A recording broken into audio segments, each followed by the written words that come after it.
This is Movie Review Mom. Thanks for spending a few minutes with me while I review the newest movie. So the movie I'm reviewing today is called God's Country. This psychological thriller will be available in select theaters on September 16th, 2022, and will be available to stream online on October 4th, 2022. The movie is rated R and is an hour and 42 minutes. The Movie Review Mom grade I'm giving it is a B. Let me explain why, so keep watching. I'll give you an overview in a nutshell, and then I'll point out things I liked and didn't like, as well as offer tips for parents and themes worth talking about, interesting lines, and recommendations, or one recommendation for another movie that I think you might also like, if you like this one. All right, let's dive in. In a nutshell, when a college professor confronts two hunters she catches trespassing on her property, she's drawn in an escalating battle of wills and wits with catastrophic consequences. The dramatic film was directed by Julian Higgins. Higgins and Shay Ogbonna wrote the screenplay, and it was based on a short story by acclaimed author James Lee Burke. It's a character-driven thriller set in the snowy wilderness of the American West. We don't really know exactly which mountainous state this is in. Tandy Newton plays the protagonist, Sandra, the college professor. She's living and working and grieving her recently deceased mother, for whom she had served as the primary caretaker for quite some time. On the day of the burial, Sandra discovers a mysterious red truck parked in her driveway. She soon learns it belongs to a pair of local hunters seeking to enter the forest from behind her house. Sandra turns them away politely but firmly. Her experience tells her these are not the sort of men to welcome freely into her world. But they won't take no for an answer, and chaos ensues.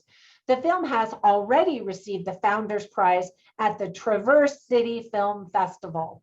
All right, so let me share some of the things that I really liked about the movie.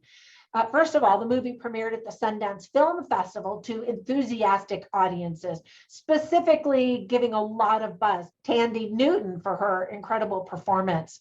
She gives an excellent performance. Her subtle facial expressions and body twitches and movements are powerful and even insightful.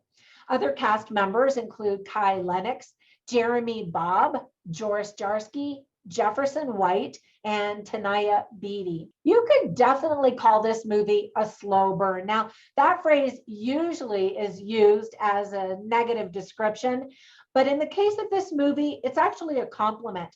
There are some incredible slow shots that allow you to linger in the moment, such as when you see a small drop of water fall from a shoe that has been out in the melting snow, or when the protagonist takes in the wonder of seeing a mother deer and her fawn in the middle of her mountain property. Some people will really appreciate those long pauses in between dialogue and conversations, and before Act 3, where things start to happen fast and furiously. For other people might be just annoyed by how slow it's taking to get to some action. I love movie titles that have multiple meanings. First of all, the location of this film invites us into some beautiful landscapes out in the winter mountains, surely God's beautiful country. Faith in God is one of the many themes of the story that lends itself to another interpretation of the title. For example, we see these title cards that divide up the scenes into 6 days of the Battle of Wills. And on the 7th day, there is rest. No spoilers. There's beautiful cinematography by Andrew Wheeler, and the sound production was noticeably good, as well as the music. Now, onto the list of things that I didn't think were that great or could have just been improved upon. First of all, some viewers might be frustrated by the lack of resolution in the end. I think the director never really intended to give us complete answers, but really to provide fodder for conversations about this society that we have created around us. One of the problems with this kind of movie that bothered me a little bit is that some audiences might be led to believe that violence is okay and even justified if someone is a real jerk or mean to you. And that's not true. With all of the nuances provided to other characters, it seemed kind of odd that the bad guys were super cliched and one-dimensional. I mean, it's just easy to really not like these guys and, for her to act out against these guys. Tandy Newton's character seems very delicate and easily frightened in Act 1 and into Act 2. So the reveal of her backstory didn't seem believable to me. Ultimately, the movie is interesting and insightful at times, but mostly is going to be forgettable. Let me give you some tips for parents. The movie is rated R. Kids will be bored waiting for something to happen, as will some adults. There is some profanity, including F-bombs. We see a bloodied dead bird.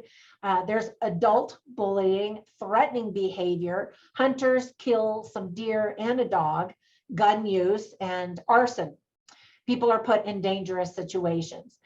Some of the themes that are illustrated well are respect for others and their property, prejudice, racism and diversity, sexism, obsession, feeling safe, police protection or lack thereof, Hurricane Katrina as a side note, grief, identity politics, or what they describe as identity politics in some conversations, revenge, fairness, taking action on injustices, broken systems, and vulnerability.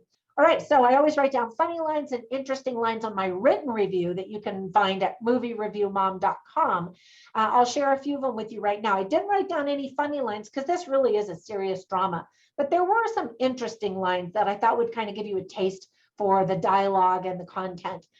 First of all, Tandy Newton's character, Sandra, says to somebody, "Don't ever feel like there's nothing you can do."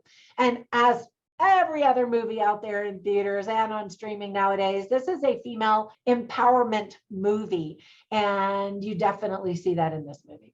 There's another character whose name is Faye. She's played by Lynn Solomon, and she is one of the university professors.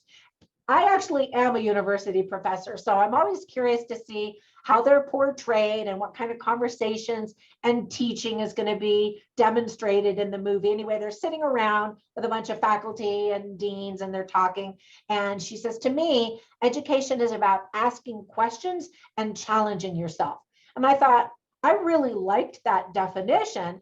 I think, unfortunately, that doesn't happen on every campus. I think that a lot of campuses just sort of toe a party line depending on who owns the university, and there's less challenging that's open to students, that if you challenge the professor, you'll get a bad grade. And I disagree with that completely. One of the classes I teach is politics, where it is a very controversial subject, and students will absolutely share their perspective, which often is a perspective that I completely disagree with.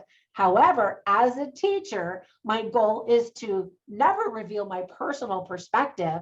I always tell my students, in fact, if I'm doing a good job, you'll never know what my personal political persuasion is, because it doesn't matter. What matters is developing critical thinking for the students to make up their own minds. And so I try to always paint a very evenly stroked picture and to ask them, how would a liberal portray this issue? How would a conservative portray this issue? And more importantly, why? What are the values behind those perspectives and ideologies, right? Okay, I'm getting ahead of myself or behind myself or going off on a tangent or whatever. But anyway, I thought that that was a really good line.